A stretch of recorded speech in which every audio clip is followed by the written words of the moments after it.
Bapak juga teman-teman aksi nyatanya. Iya.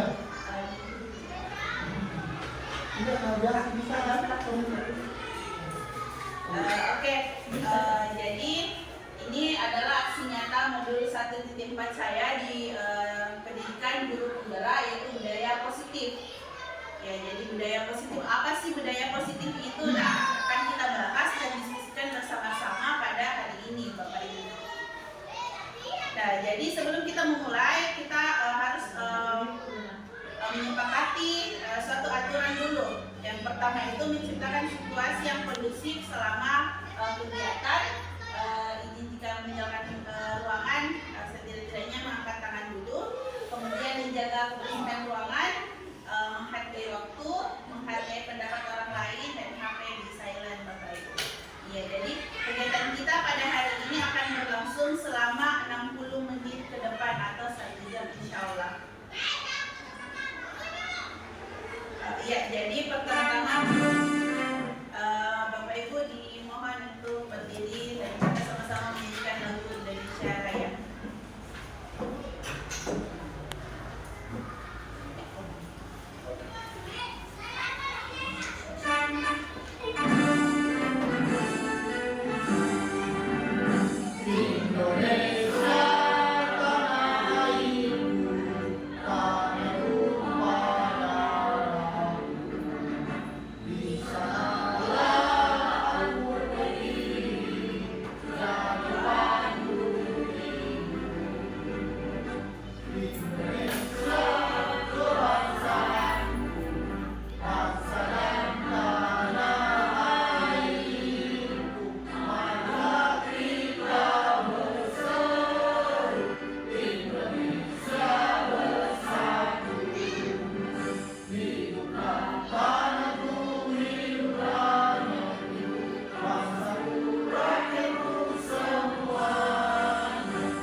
Ya, jadi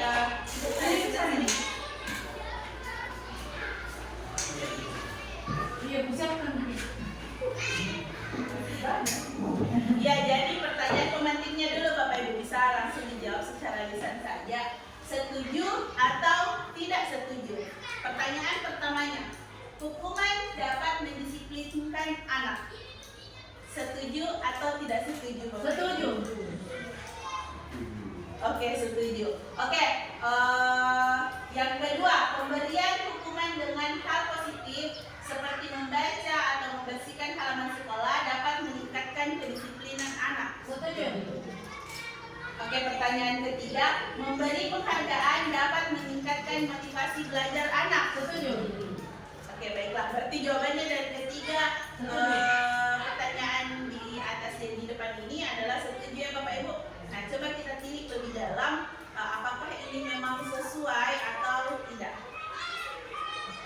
Nah, topik dalam elaborasi konsep hari ini yang pertama adalah disiplin positif dan nilai-nilai kebajikan universal.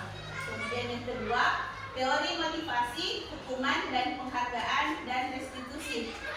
Yang ketiga, keyakinan kelas. Yang keempat, kebutuhan dasar manusia dan dunia berkualitas. Yang kelima, restitusi, yaitu 5 posisi kontrol. Dan yang keenam, restitusi, segitiga restitusi. Baiklah, kita bahas satu-satu ya Bapak Ibu. Yang pertama, pembelajaran yang pertama dulu adalah disiplin positif dan nilai-nilai kebajikan perubahan paradigma pada saat ini yang seperti kita ketahui telah mengalami banyak perubahan, apalagi di sistem pendidikan kita yang ada di Indonesia yang seperti Bapak Ibu ketahui semua bahwa kurikulum juga berubah-ubah. Nah, kegiatan coba diperhatikan di kegiatan kepalan tangan. Coba kita sama-sama membayangkan ada A dan B, Anda dan teman Anda. Disobek secari kertas kecil, ditulis benda berharga atau sesuatu yang sangat berharga untuk Bapak Ibu. Kemudian salah satunya disimpan di salah satu tangan terus dikepal. Kemudian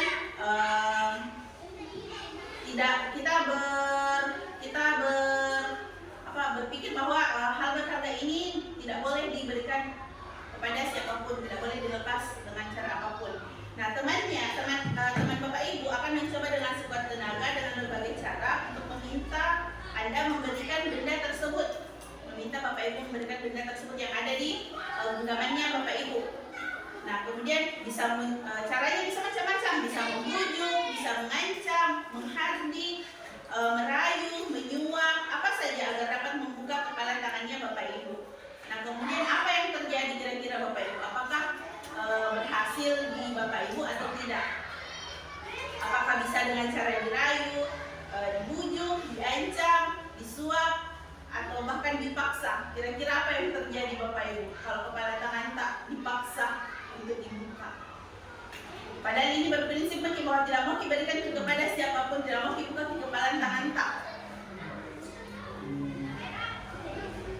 Kalau dirayu-rayu mungkin yang ini adalah perasaan tak toh? Tapi kalau yang dipaksa sampai ini kepala tangan tak dibuka secara paksa, kira-kira apa yang terjadi? Ada konflik kan Bapak Ibu? Sudah ada konflik, menyakiti lagi kan? Seperti itu. Nah, ketika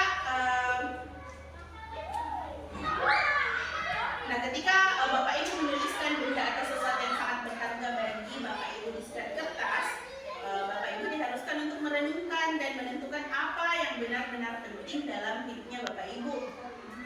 Ini membantu Bapak Ibu untuk menyadari nilai-nilai prioritas pribadinya Bapak Ibu. Jadi sebenarnya itu tadi cuma sekedar persepsi kita bahwa apa yang kita genggam itu, apa yang kita tulis di secari kertas itu adalah bisa menyadarkan kita bahwa itu adalah suatu hal yang sangat prioritas di hidupnya kita. Nah, kemudian dengan menggenggam benda tersebut dengan segala daya, itu melambangkan komitmen dan keteguhan hati untuk mempertahankan sesuatu yang berharga. Ini mengajarkan pentingnya berdiri teguh pada prinsip dan nilai yang kita pegang meskipun ada tekanan eksternal. Jadi seperti yang tadi itu ada tekanan eksternal, itu dicoba dipaksa atau coba dirayu atau coba diancam. Nah, itu semua kan tekanan eksternal, kecuali kalau dari diri kita pas seseorang mungkin tidak bertanya apa-apa kita langsung memberikan, itu kan bukan tekanan eksternal, tetapi memang tekanan dari diri kita sendiri yang mau memberikan, seperti itu Bapak Ibu. Jadi memang hanya kegiatan itu sudah mengajarkan kegiatan kepala tangan itu sudah mengajarkan kita untuk teguh dan komitmen tentang apa yang menjadi hal yang berharga untuk diri kita. Nah, kemudian perubahan paradigma teori kontrol atau teori pilihan, ilusi kontrol. Nah, dalam perkembangan ilmu Bapak Ibu, ilmu khususnya pendidikan, ada namanya teori kontrol atau teori pilihan, atau dalam khususnya adalah ilusi kontrol. Yang pertama, ilusi guru mengontrol murid, ilusi bahwa kritik dan membuat orang merasa bersalah dapat menguatkan karakter, ilusi bahwa semua penguatan positif efektif dan bermanfaat, dan ilusi bahwa orang dewasa memiliki hak untuk memaksa. Sebelum lanjut, Bapak Ibu, apa sih itu ilusi? Khayalan. Apalagi? Berarti tidak nyata. Tidak nyata, hanya sebuah angan-angan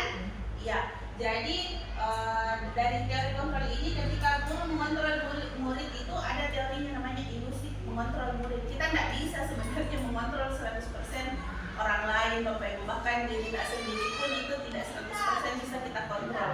Seperti ketika kita merasakan suatu kemarahan pada tingkat tertentu pasti akan lepas kendali, bukan Bapak Ibu?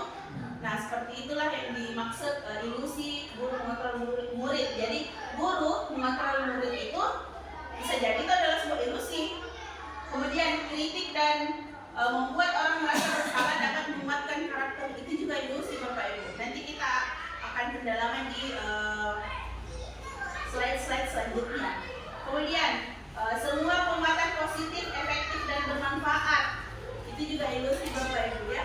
Jadi tidak semua penguatan positif itu efektif, tidak semua. Sama juga ancaman juga itu tidak semua efektif. Jadi semua itu ada bagian-bagiannya. Kemudian siapa sesungguhnya yang memiliki kontrol? Nah, stimulus responnya kita mencoba mengubah orang agar berpandangan sama dengan kita. Teori kontrol atau pilihannya kita berusaha memahami pandangan orang lain tentang dunia. Jadi jangan dipaksa orang untuk sama pandangannya sama kita, Bapak Ibu. Tetapi kita yang harus berusaha memahami pandangan orang lain. Begitupun terhadap siswata. Siswata juga punya pandangannya sendiri, punya pendapatnya sendiri. Tidak ada salahnya didengar pendapatnya anak-anak. Terus berusaha kita paham kenapa bisa terjadi, kenapa bisa pendapat itu bisa dipikirkan. Seperti itu. Kalau memang mereka berada di jalur yang salah, kita hanya bisa mengarahkan kembali ke jalur yang benar. Pilihan tetap ada pada diri anak-anak karena dia juga satu individu yang utuh, punya kontrol atas dirinya sendiri juga. Kemudian perilaku buruk dilihat sebagai bentuk kesalahan. Nah, ini yang selalu kita lakukan Bapak Ibu, termasuk saya juga. Perilaku buruk dilihat sebagai suatu kesalahan. Teori kontrolnya atau teori pilihannya, semua perilaku memiliki tujuan. Misal, anak-anak berperilaku mengganggu teman-temannya, jalan mengganggu teman-temannya di kelas. Kira-kira Bapak Ibu apa alasannya itu anak mengganggu teman-temannya di kelas? Apa kira-kira alasan yang bisa muncul di situ?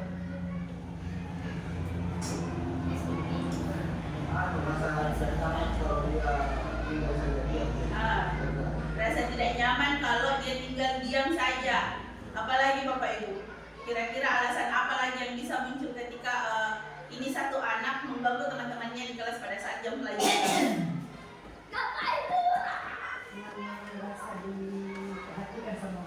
Ya, ingin merasa diperhatikan, berarti ada kebutuhannya mau diperhatikan.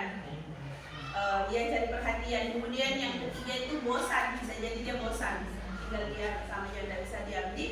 Jadi itu memang semua perilaku buruk punya tujuan, punya tujuannya masing-masing, tergantung individunya. Kemudian orang lain bisa mengontrol saya. Nah, ini yang selalu hampir semua orang lakukan. Orang lain bisa mengontrol saya atau saya bisa mengontrol orang lain. Sama ya, orang lain bisa mengontrol saya bisa mengontrol orang lain. Nah, padahal dalam teorinya Anda atau Bapak Ibu tidak bisa mengontrol orang lain. Sama seperti yang saya katakan tadi, bahwa kita hanya bisa mengarahkan, tidak bisa mengontrol sepenuhnya. Kemudian pemaksaan ada pada saat rujukan gagal. Pemaksaan ada pada saat rujukan gagal. Nah, teori kontrol pilihannya yaitu kolaborasi dan konsensus menciptakan pilihan-pilihan baru. Nah, jadi salah satu stimulus respon pemaksaan itu sebenarnya tidak begitu bagus atau bisa jadi buruk ya Bapak Ibu. Sama ketika tadi dalam kasus kepalan tangan itu, apakah ketika kita dipaksa itu akan baik hasilnya? Tentu tidak. Yang pertama mungkin menyakiti perasaan kita, menyakiti fisik kita, dan terjadi konflik sosial seperti itu. Kemudian stimulus respon yang berikutnya, model berpikir menang atau kalah. Teori kontrolnya yaitu model berpikir menang-menang. Walaupun memang Bapak Ibu kita harus menumbuhkan jiwa ambisi yang anak-anak kita berambisi atas hal sesuatu yang penting tidak berlebihan, itu sangat bagus. Tapi ketika anak-anak sudah tidak bisa menerima suatu kekalahan, nah itu yang sudah berarti ada salah dari prosesnya, Bapak Ibu ya. Jadi kita harus mulai berpikir bahwa model berpikir menang seperti itu, tetapi tetap ditanamkan jiwa ambisinya anak-anak supaya termotivasi untuk melakukan hal yang terbaik dalam hidupnya. Kemudian disiplin positif ini teori kontrol atau pilihan dari Dr. William Glasser. Nah, yang pertama ini Anda tidak bisa mengontrol orang lain hanya Anda yang bisa mengontrol diri Anda. Sama aja tadi, orang lain tidak bisa mengontrol kita, hanya kita sendiri yang bisa mengontrol diri kita sendiri. Kemudian makna disiplinnya belajar kontrol diri dengan menggali potensi kita agar tercapai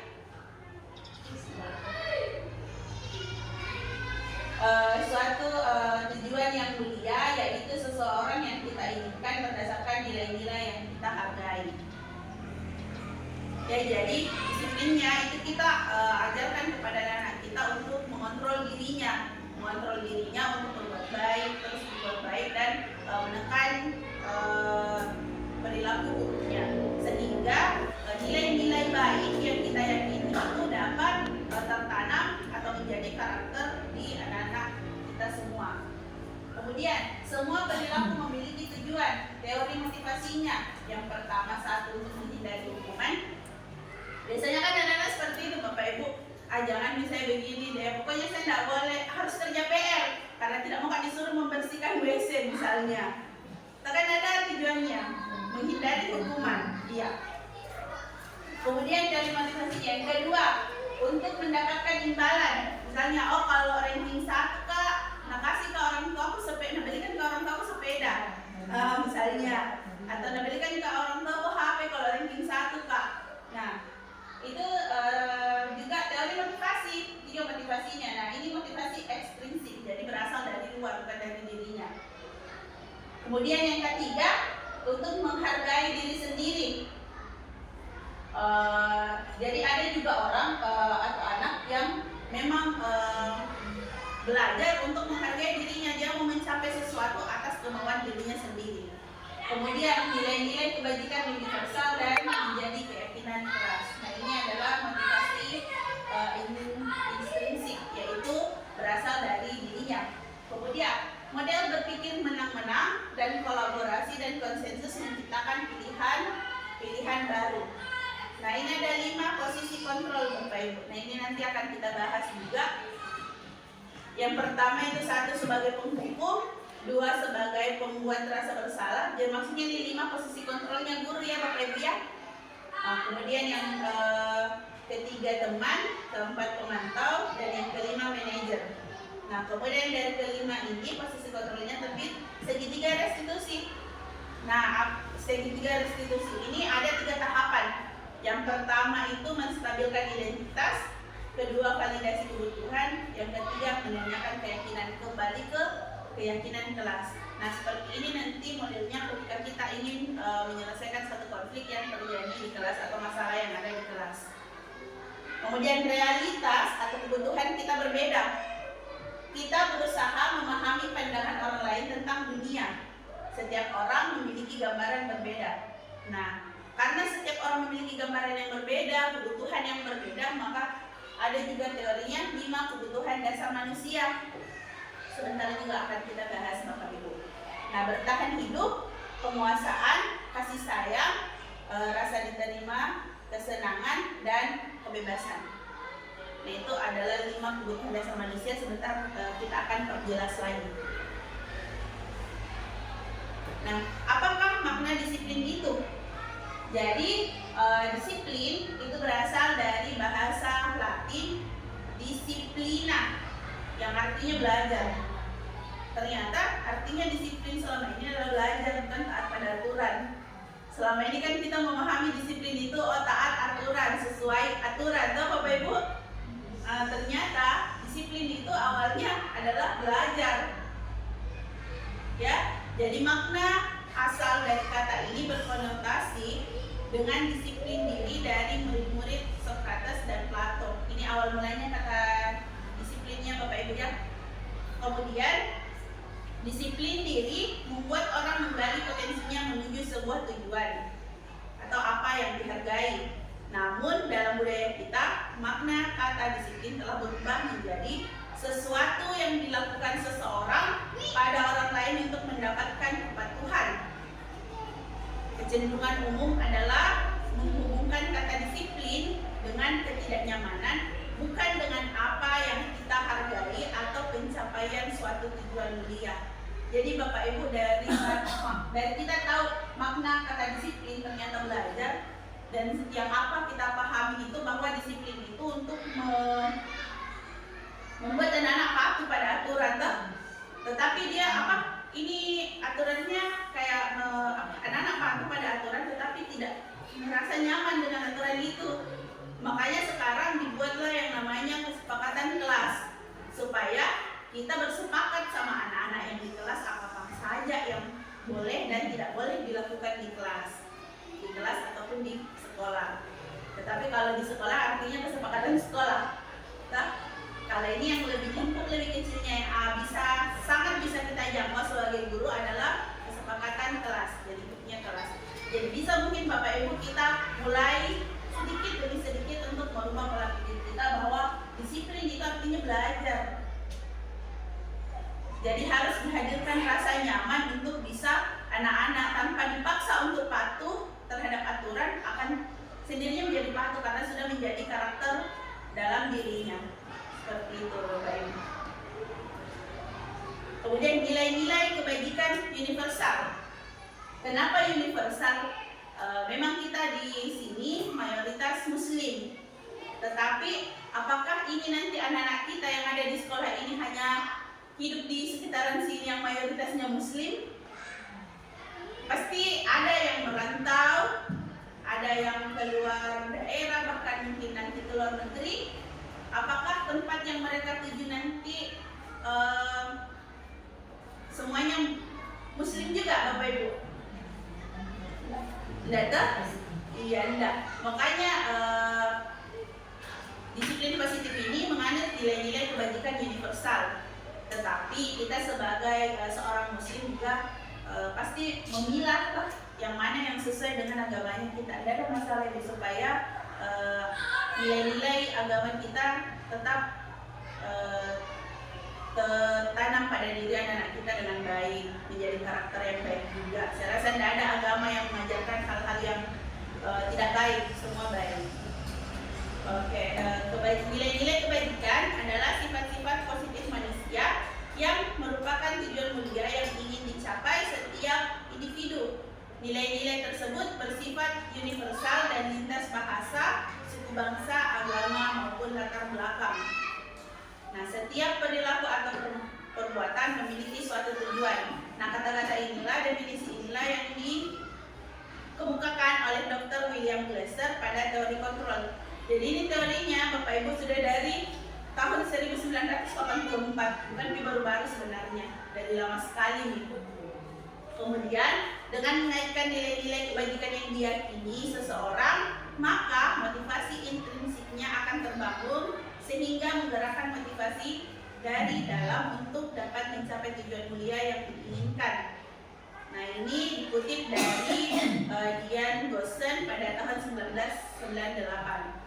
Nah, nilai-nilai kebajikan yang ingin dicapai oleh setiap anak Indonesia yang kita kenal dengan profil pelajar Pancasila. Jadi profil pelajar Pancasila ini terbit dari nilai-nilai kebajikan universal Bapak Ibu. Nah, coba kita lihat nilai yang pertama, beriman, bertakwa kepada Tuhan Yang Maha Esa dan berakhlak mulia. Saya rasa ini sudah sangat sesuai nih dengan agama tadi. Iya. Dan kan di Indonesia ada 6 agama yang diakui, makanya tidak dikhususkan untuk agama tertentu. Kemudian yang kedua adalah mandiri. Nah, seperti yang kita lihat bahwa kasus belakangan ini banyak anak-anak yang kurang mandiri. Nah, ini tugas kita sama lapisan masyarakat sebenarnya untuk membuat anak-anak kita ini bisa mandiri. Kemudian yang ketiga bernalar kritis. Yang keempat berkebinekaan global. Kenapa berkebinekaan global? Supaya anak-anak kita siap untuk pergi ke tempat yang lain, bukan cuma di sini-sini saja. Kalau di sini kan sama di sukunya sendiri, rasnya sendiri, agamanya sendiri, yang lingkungannya dah. Tapi tidak menutup kemungkinan mereka akan ke luar negeri, keluar daerah yang berbeda budaya. Nah, kenapa kita menanamkan berkebinekaan global itu supaya anak-anak itu bisa cepat beradaptasi dengan budaya tempat yang dia pijak nantinya. Kemudian bergotong royong serta kreatif. Nah, jadi profil pelajar Pancasila ini Bapak Ibu terbit dari nilai-nilai kebajikan universal. Selanjutnya, eksplorasi konsep, teori motivasi, hukuman, penghargaan, dan restitusi. Nah, teori motivasi perilaku manusia. Nah, seperti yang dilihat Bapak Ibu, yang pertama, untuk menghindari ketidaknyamanan atau hukuman, apa yang akan terjadi apabila saya tidak melakukannya? Itu merupakan motivasi eksternal. Karena ada kenapa misal saya tuh enggak mau Kak seperti ini karena nanti dihukum Kak. Atau misal enggak mau Kak tidak pakai helm kalau berkendara nanti ditilang Kak.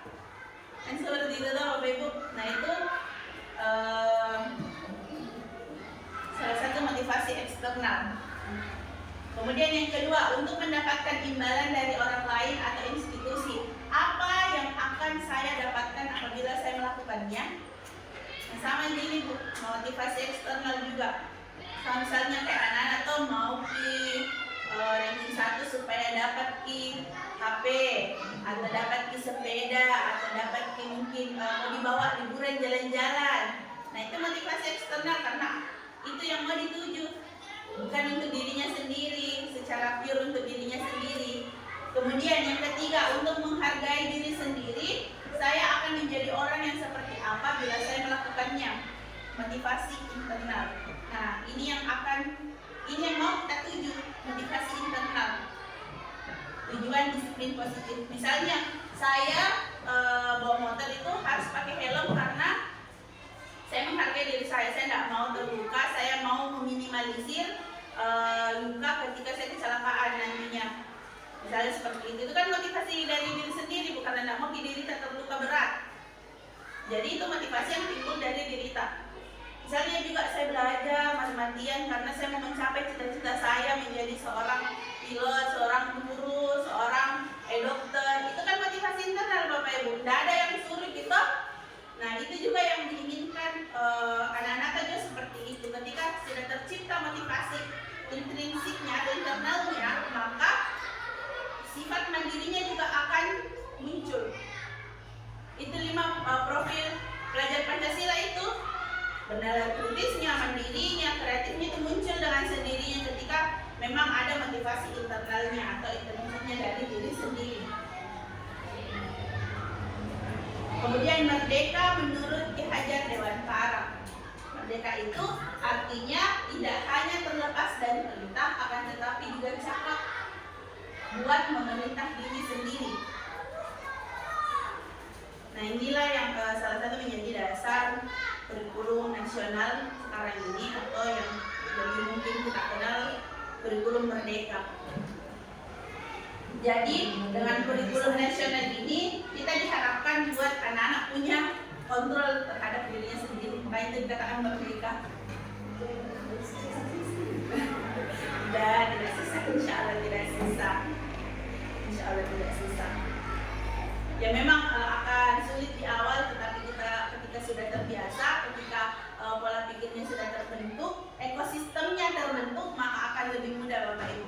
Jadi makanya kita tidak bisa bergerak sendiri. Makanya sekarang digalakkan namanya kolaborasi, kombel lah, komunitas belajar. Itu gunanya supaya ekosistem budaya positif di sekolah itu terbentuk Bapak Ibu. Jadi supaya kita bisa menjadi, kalau siswa tak sudah cakap buat memerintah dirinya sendiri, maka akan terbentuk juga yang namanya merdeka mengajar. Karena dengan sedikit instruksi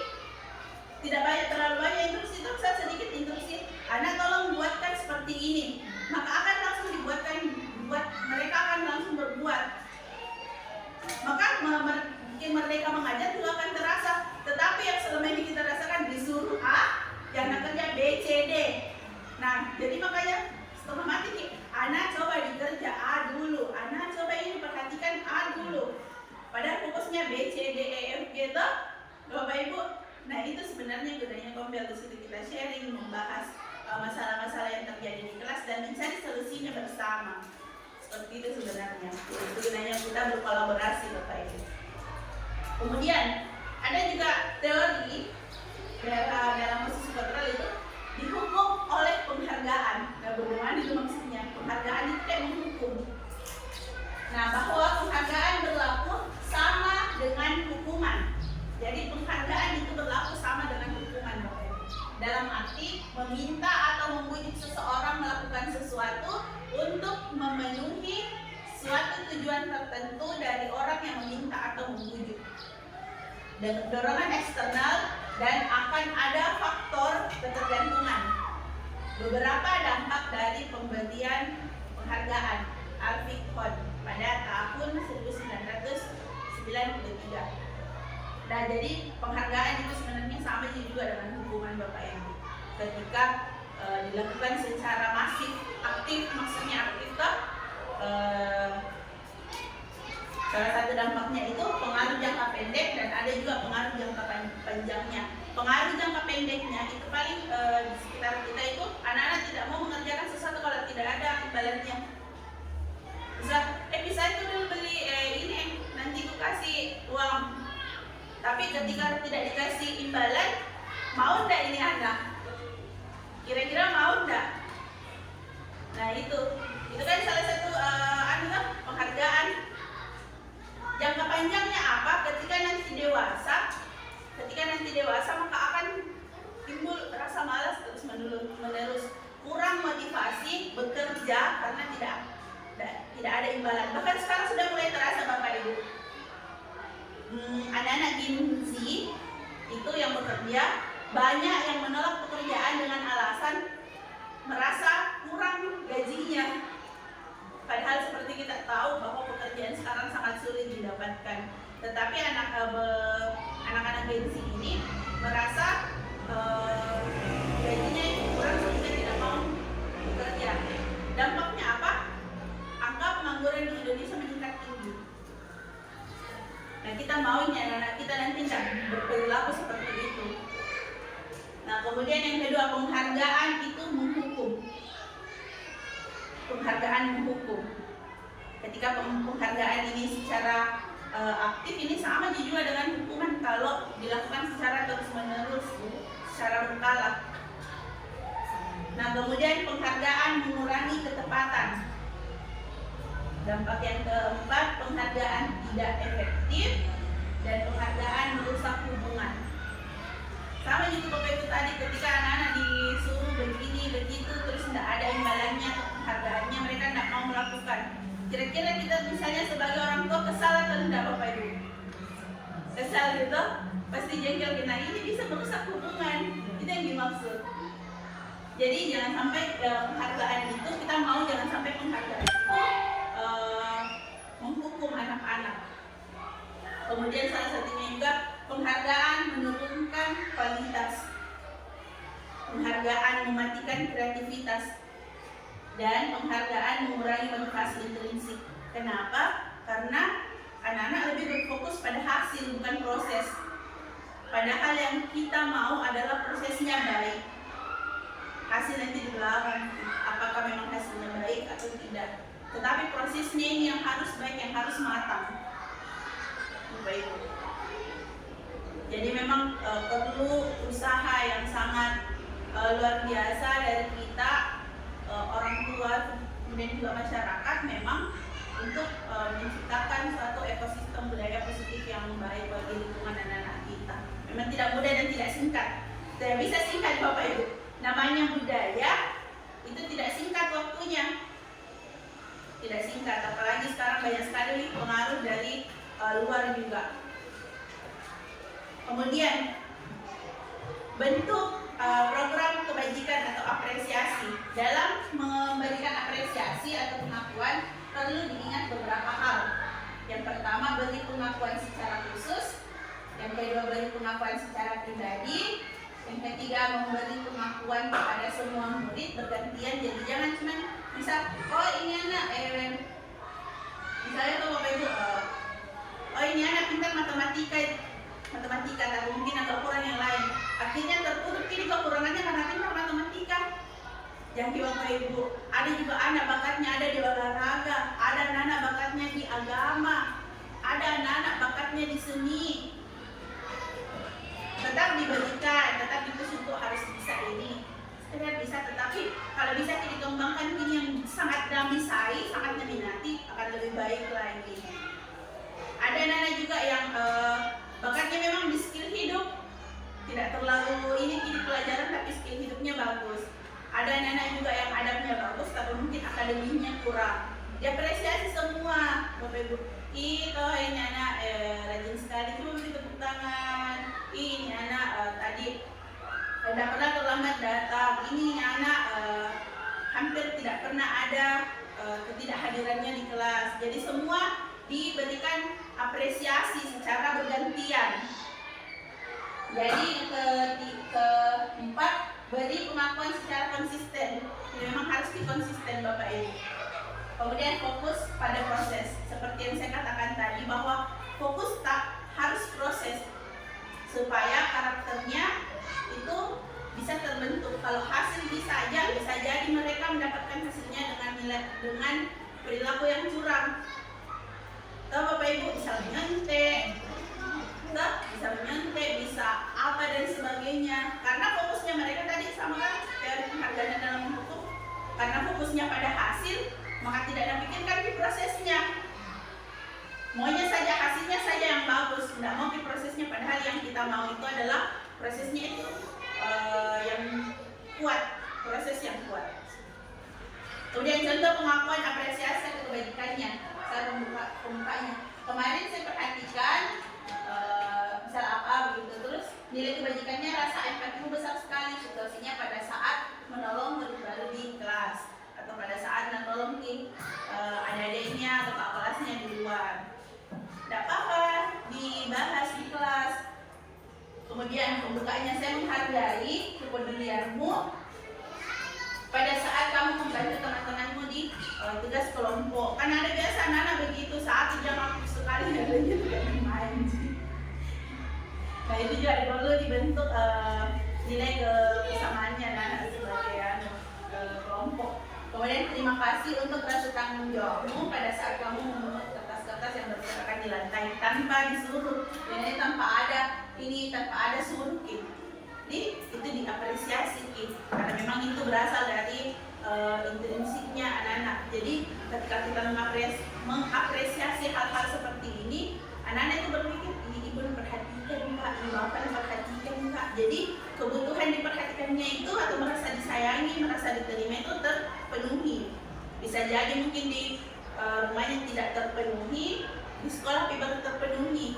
Bisa jadi Bapak Ibu banyak di kasus seperti itu, di rumahnya tidak terpenuhi, di sekolah terpenuhi, maka pelan-pelan berubah menjadi pribadi yang lebih positif.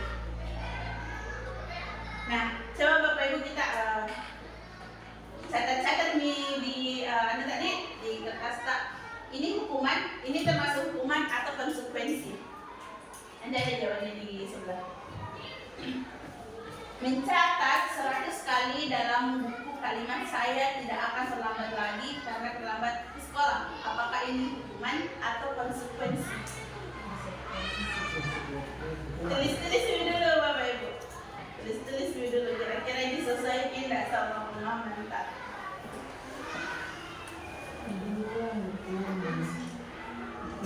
Yang kedua, lari mengelilingi lapangan basket 2 kali karena terlambat hadir di sekolah. Ini hukuman atau konsekuensi. Kemudian yang ketiga, murid diminta untuk push up 15 kali karena tidak menggunakan masker ke sekolah. Ini hukuman atau konsekuensi.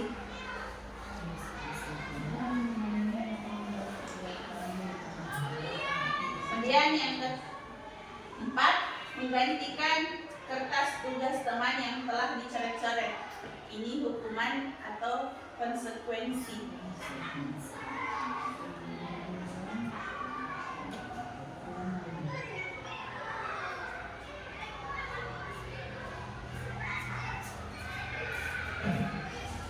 Kemudian membersihkan tumpahan air di meja tulis karena tersenggol pada saat belajar. Ini hukuman atau konsekuensi.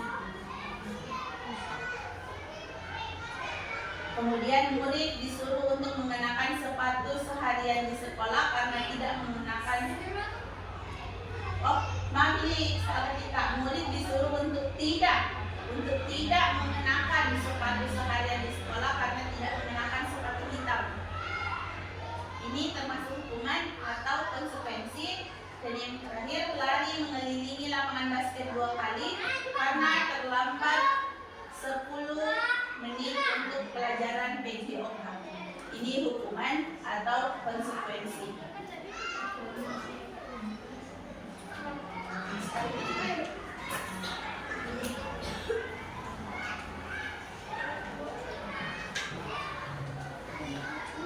Bagi saja satu hukuman.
Jawabannya satu toh. 1, 2, 3, 4, 5, 6. Bagaimana Bapak Ibu? Sudah? Sudah. Yang sayang. Oke, kita lihat apakah ini termasuk hukuman atau konsekuensi. Nah, ternyata yang pertama itu hukuman. Iya, hukuman. Kemudian yang kedua, ketiga hukuman. Kemudian yang keenam juga hukuman. Nah, kira-kira Bapak Ibu, apa perbedaannya hukuman sama konsekuensi? Hukuman itu sesuatu yang harus dia lakukan bukan karena apa yang dilakukan karena kita mengikat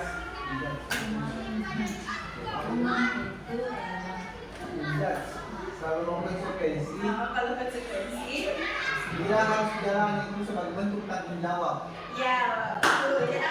Jadi ya betul. Jadi kalau hukuman itu tidak sesuai,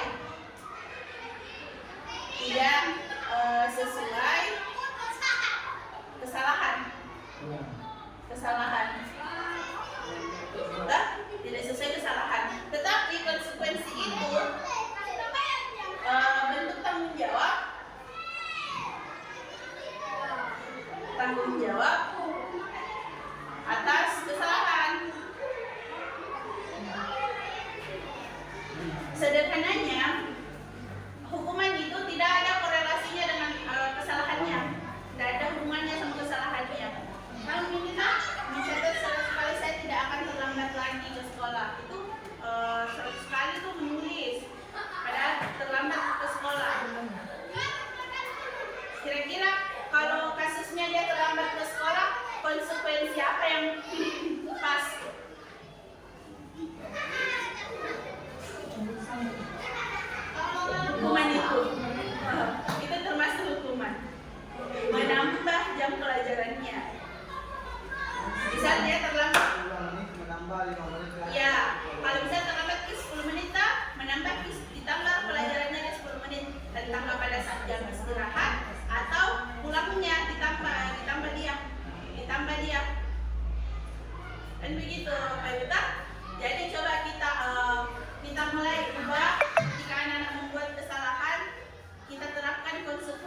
menit, kita tambah jam pelajarannya 5 menit. Dibanding yang lain misalnya pulang kan temannya sudah pulang, dia belum karena ditambah jam pelajarannya karena terlambat. Pasti nanti akan muncul walaupun masih motivasi eksternal toh, tidak mau terlambat ya, terlambat toh nggak pulang. Tidak mau terlambat datang karena terlambat nggak pulang. Lama-lama ketika sudah menjadi kebiasaan dah tidak terlambat itu karena terbiasa untuk tidak terlambat.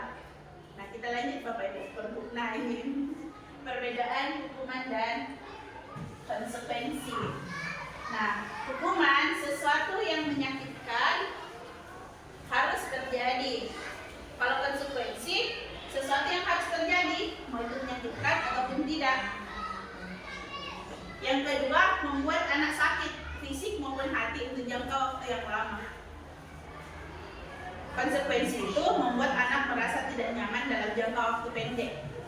Nah, coba Bapak Ibu masih ingat tidak kalau dipukul sama guru tadi sekolah, dicubit sama guru, pasti diingat kita itu guruku dulu suka kada cubit, itu guruku dulu suka kada pukul, itu dulu guruku suka kada bilang-bilangi bodoh di kelas. Ayo Bapak Ibu, coba kita berhenti untuk bilangnya anak bodoh, ada anak bodoh. Kita motivasi supaya mau belajar terus. Jadi ini perbedaan hukuman dan konsekuensi ini disadur dari restitution di the five position of control, Yayasan Pendidikan Reward. Jadi memang ada teorinya Bapak Ibu. Oke, selanjutnya kita masuk ke dalam materi restitusi. Apa sih itu restitusi? Nah, restitusi adalah proses menciptakan kondisi bagi murid untuk memperbaiki kesalahan mereka sehingga mereka bisa kembali pada kelompok mereka dengan karakter yang lebih kuat. Maksudnya di sini karakter baiknya nih, Bapak Ibu. Restitusi juga merupakan proses kolaboratif yang mengajarkan murid untuk mencari solusi untuk masalah mereka dan membantu murid berpikir tentang orang seperti apa yang mereka ingin menjadikan tujuan tak? Misal kayak panutan. Biasa ada anak-anak yang mau nggak seperti beliau, mau nggak seperti ini, mau nggak seperti itu. Nah, dan bagaimana mereka harus memperlakukan orang lain. Ini juga dikutip dari pendapatnya dosen di tahun 2004. Jadi restitusi itu tidak hanya kita yang kasih solusi Bapak Ibu, tetapi kita bersama anak-anak. Jadi kita kasih kesempatan anak-anak untuk memikirkan jalan keluar dari kesalahannya. Gitu. Jadi itu gunanya sebentar kesepakatan kelas, nanti ada tahapannya akan bisa bikin restitusi.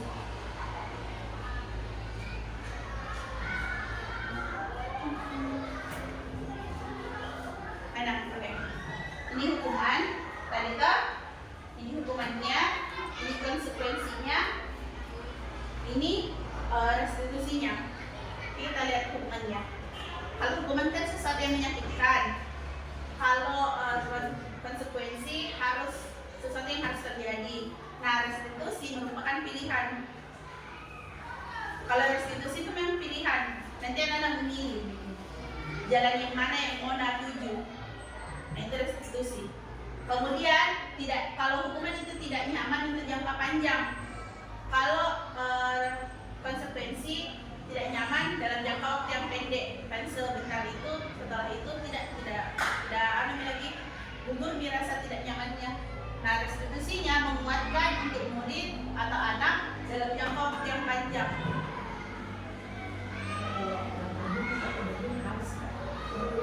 Iya, kadang tidak terlalu ini kalau hukuman tuh paling bilang biar Made terlambat paling besok membersihkan WC aja lagi, paling fokus sampahnya.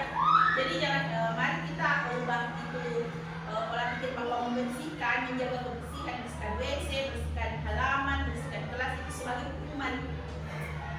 Jadi jangan bilang begini, tapi ajak anak-anak, banyak sesuatu ajak anak-anak ayo coba kita bersihkan di sini, walaupun akhirnya agak pemerintah juga toh kita sebagai guru kan mereka banyak, tetapi awalannya berbeda. Ketika pergi begini, pergi begitu,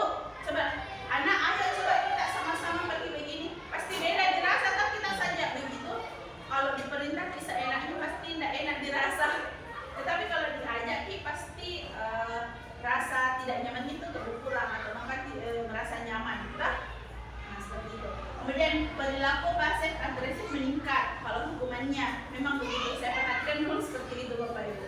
Kalau anak-anak yang sering sekali dihukum pasti kebal nih, pasti bilang paling begini ya, begitu malah lagi besok dia paling dikasih begini ya besok, pasti begitu gitu. Nah, konsekuensinya penguatan hanya bertahan dalam jangka waktu pendek. Kemudian, tapi restitusinya masalah terpecahkan. Nah ini nih, ini. Jadi yang di sebelah sini adalah hukumannya, konsekuensi dan bagaimana restitusinya. Jadi seperti ini. Nah, coba kita lihat lebih dalam lagi di slide selanjutnya. Ciri-ciri restitusi. Yang pertama, bukan untuk menebus kesalahan, namun untuk belajar dari kesalahan. Kemudian yang kedua, memperbaiki hubungan. Jadi tercipta bonding yang baik, positif antara guru sama murid, anak ke orang tua. Kemudian yang ketiga, tawaran, bukan paksaan. Jadi di restitusi, jadi di restitusi itu memang kita tidak memaksa Bapak Ibu, tetapi menawarkan pilihan. Makanya tadi restitusi itu pilihan. Oke, ya selanjutnya restitusi menuntun untuk melihat ke dalam diri. Jadi ini anak-anak dituntun untuk lihat di kesalahannya sendiri, untuk sadari apa kesalahannya. Bukan dikasih tahu kamu itu salahnya seperti ini. Dan coba kita tanya, nah kira-kira apa kesalahanmu? Pasti berpikir kalau kita cuma langsung, kamu ini salahnya seperti ini. Kedengarannya dan situasinya itu menjudge Bapak Ibu. Tetapi kalau jadi tidak ada pikiran, pasti yang dipikir anak-anak itu, apakah salingku kamu disalah-salahkan? Nah kan seperti itu. Kita masih salah. Kadang juga begitu. Pasti kamu salah tuh, kamu pasti yang ngomong temanmu. Ya mari kita sama-sama sering-sering bertanya sama siswa. Pasti najak itu dengan jujur, apalagi anak SD. Beda sama SMP, SMA. Kalau anak SD masih kentara kalau bohong, anak SD masih kentara kalau jujur. Paling enak itu memang anak SD kalau ditanya. Kemudian yang kelima, restitusi mencari kebutuhan dasar yang mendasari tindakan. Yang keenam, restitusi diri adalah cara yang paling baik. Yang ketujuh, restitusi fokus pada karakter bukan pada tindakan. Yang kedelapan, restitusi fokus pada solusi. Dan yang kesembilan, restitusi mengembalikan murid yang berbuat salah pada kelompoknya. Oke, kita lihat keyakinan kelas.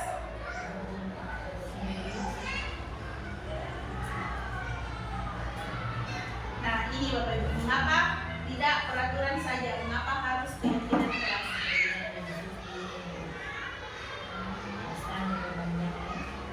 Nah, ketika kita mau melihat apa sih itu keyakinan kelas, sebelumnya Bapak Ibu, kira-kira apa perbedaannya peraturan dan keyakinan kelas? Peraturan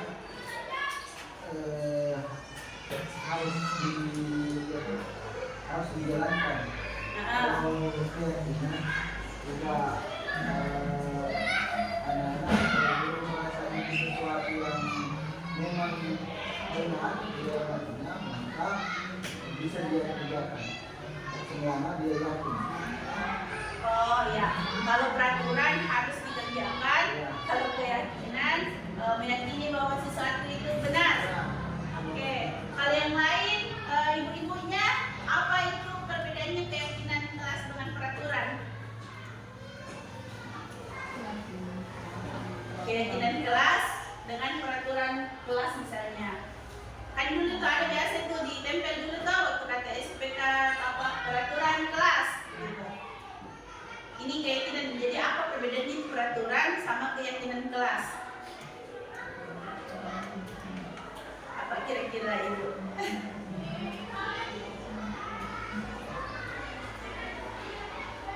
Kalau peraturan itu dibuat dan diputuskan oleh pemangku kepentingan saja, misalnya kepala sekolah, guru, dan harus ditaati.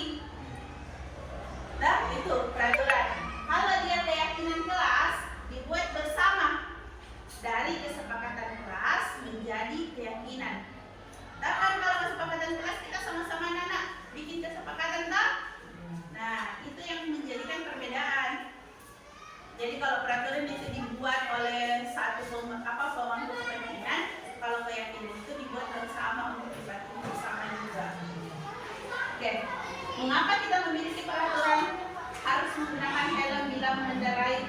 kendaraan roda 2. Kira-kira kenapa itu? Kenapa peraturannya harus menggunakan helm kalau pakai motor Ki? Karena kita ini berkendara dalam keadaan tidak dengan mobil. Oh ya, keselamatan. Takut ditilang. Ada aturan mengikat. Kemudian yang kedua, mengapa kita memiliki peraturan 3M? Menggunakan masker, mencuci tangan, dan menjaga jarak 1,5 meter. Ada ini. Waktunya COVID, apalagi waktu COVID begini. Virus. Untuk kesehatan, kesehatan juga. Kemudian yang ketiga, mengapa kita memiliki peraturan harus datang tepat waktu pada saat mengikuti pelatihan? Karena waktu. Disiplin, supaya disiplin. Yang kedua, karena kegiatan berjalan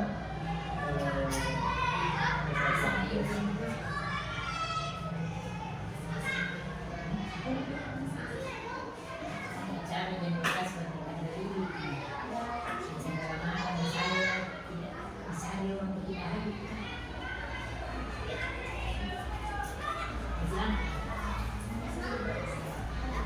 Oke, jadi kenapa kita harus datang tepat waktu? Yang pertama karena disiplin waktu, toh. Kemudian yang kedua supaya bisa mengikuti materinya dari awal. Nah, oke, untuk mendukung motivasi intrinsik kembali ke nilai-nilai atau keyakinan-keyakinan untuk lebih menggerakkan seseorang membandingkan mengikuti serangkaian peraturan-peraturan. Kalau memang keyakinan kita memang sudah kuat, apalagi kalau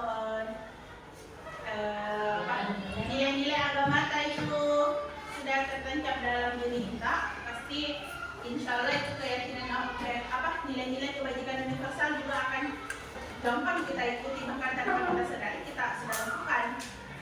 Iya. Oke.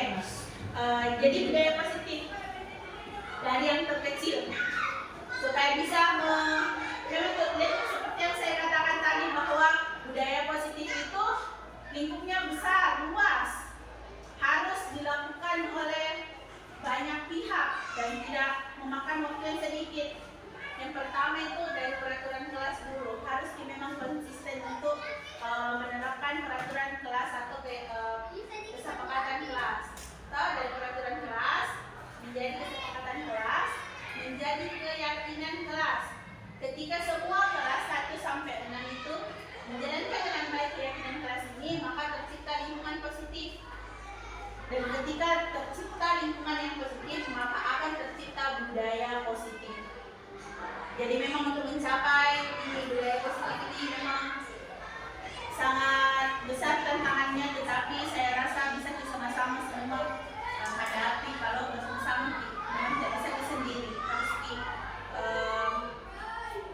bersama-sama berkolaborasi.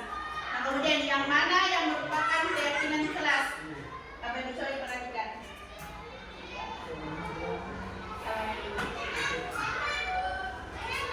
Yang mana yang merupakan keyakinan kelas? Antara yang ini sama yang di sini. Antara yang A sama yang B. B.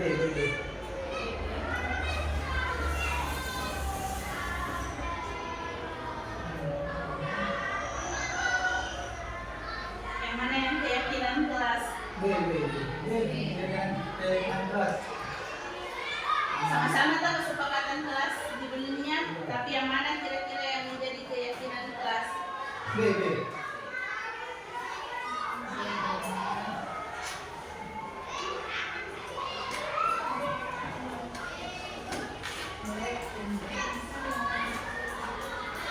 Saya. Kami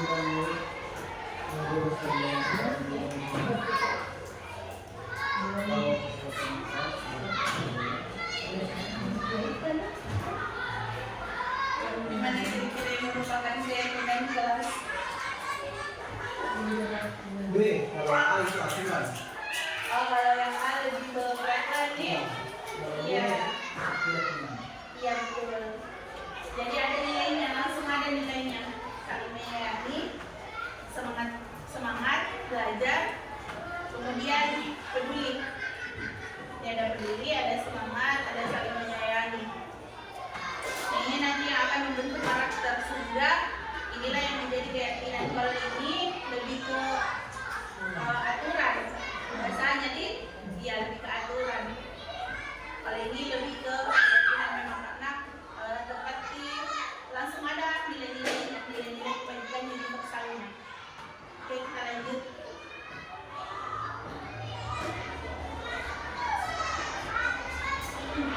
Baiklah, kegiatan pendalaman keyakinan kelas tabel T dan Y. Hormat, yaitu kami meyakini bahwa sangat penting untuk menghormati semua orang dan barang milik orang lain. Pekerjaannya, kami meyakini bahwa sangat penting untuk mengerjakan segala pekerjaan atau mengikuti kegiatan yang telah ditugaskan. Kemudian diterima dan dimiliki, kami meyakini bahwa sangat penting untuk merasa diterima pada suatu kelompok dan saling peduli satu dengan yang lain.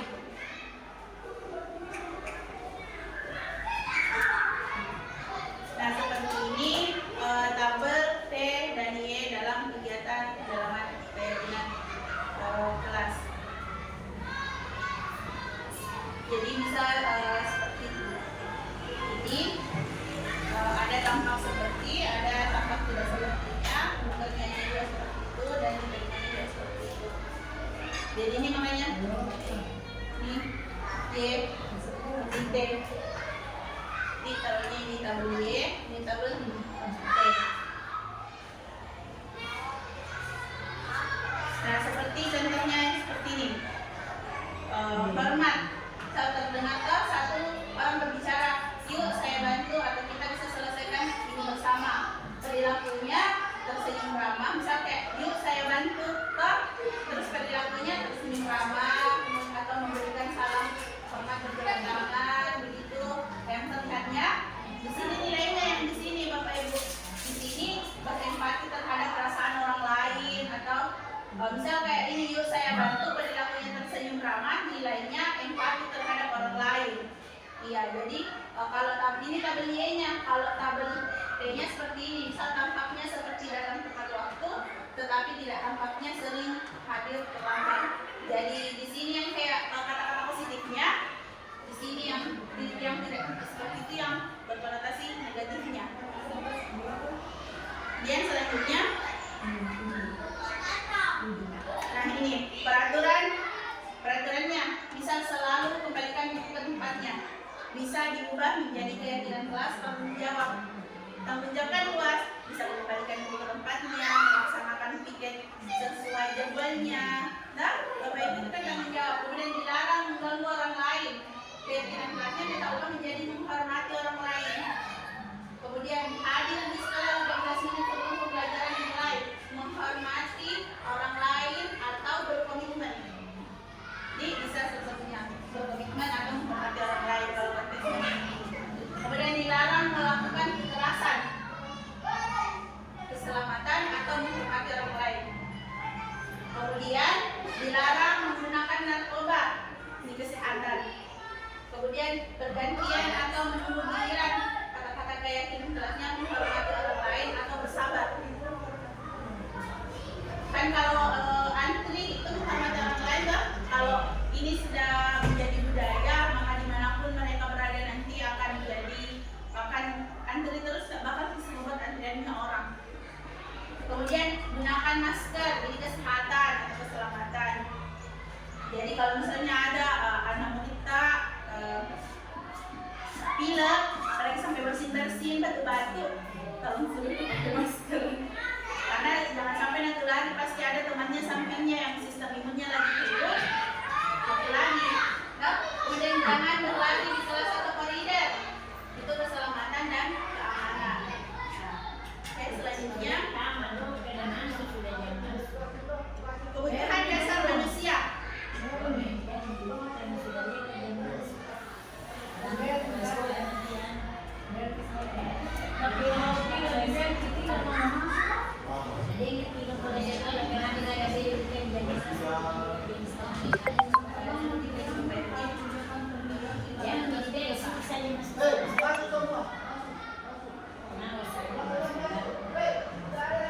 Baiklah, kebutuhan dasar manusia. Yang pertama ada kasih sayang dan rasa diterima, penguasaan, kebebasan, kesenangan, dan bertahan hidup. Jadi ini 5 kebutuhan dasar manusia. Kemudian 5 posisi kontrol. Nah, jadi ini posisi kontrol Bapak Ibu, diharapkan kita ini ada di sini. Di sini.